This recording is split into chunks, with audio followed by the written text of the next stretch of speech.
Want to get you an update on what's going on with this blimp crash in Wisconsin, the site of the U.S. Open. Liz Claman is there. Liz, what can you tell us?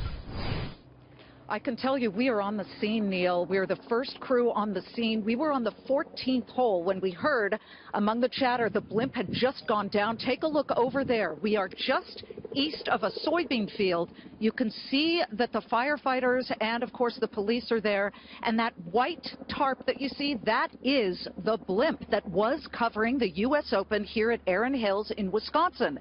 So we're about an hour out of Milwaukee. We talked to Hartford Fire and Rescue here, the county, and they are telling us that it went down, it was on fire, but I was able to grab a witness. There was one younger man who was here, and I believe he's coming back, but he's giving his statement to the state police here.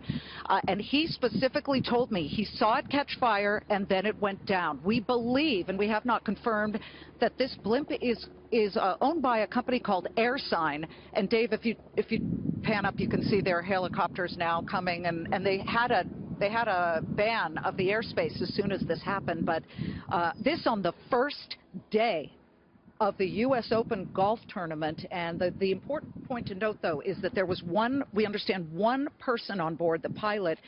There were some reports that he parachuted out and that he is safe.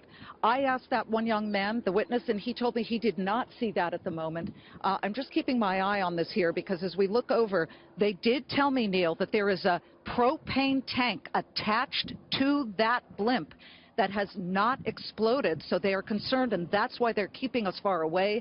And we pretty much dropped everything we were doing on the 14th hole, jumped in the car and ran over here. But since then, they have shut down the area, and they are pretty much asking us to move pretty soon. So we are just bringing this story to you first on Fox Business, and at the moment, we're just waiting on full-on confirmation that the pilot did manage to escape and he is okay, but as soon as we get that, we will let you know for sure. And I'm waiting on those witnesses again, but they were two young boys, and again, not even boys, they're look to be about 20. But over here you can see that we do have the State Patrol, and then to the left is the soybean field where this went down. We got a second to talk to the daughter-in-law of the owner of the soybean field. She didn't want to really comment, but she had been out there with a yellow vest on, checking out the situation. So, Neil, quite an auspicious beginning, certainly, to the start of the U.S. Open golf tournament. They do have drones that are going to be able to at least cover some of the beauty shots of the golf tournament. But as long as everybody's okay, for the moment, they do not have a blimp. Neil.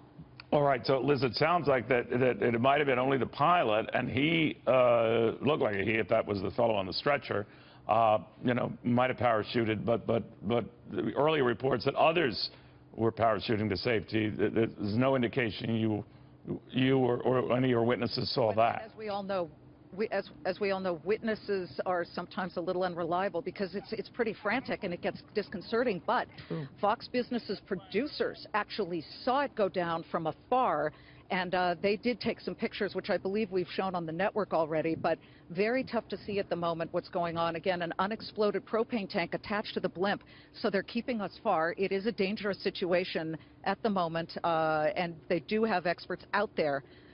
But again, we're trying to get a real read on what happened, but multiple witnesses say they saw it catch fire and go down. All right, hopefully everyone's okay. Thank you, Liz, very much. Liz Claman, she'll be doing her wonderful show from the site of the U.S. Open, of course, with all of this latest drama. I have a feeling there'll be a lot going on in the meantime.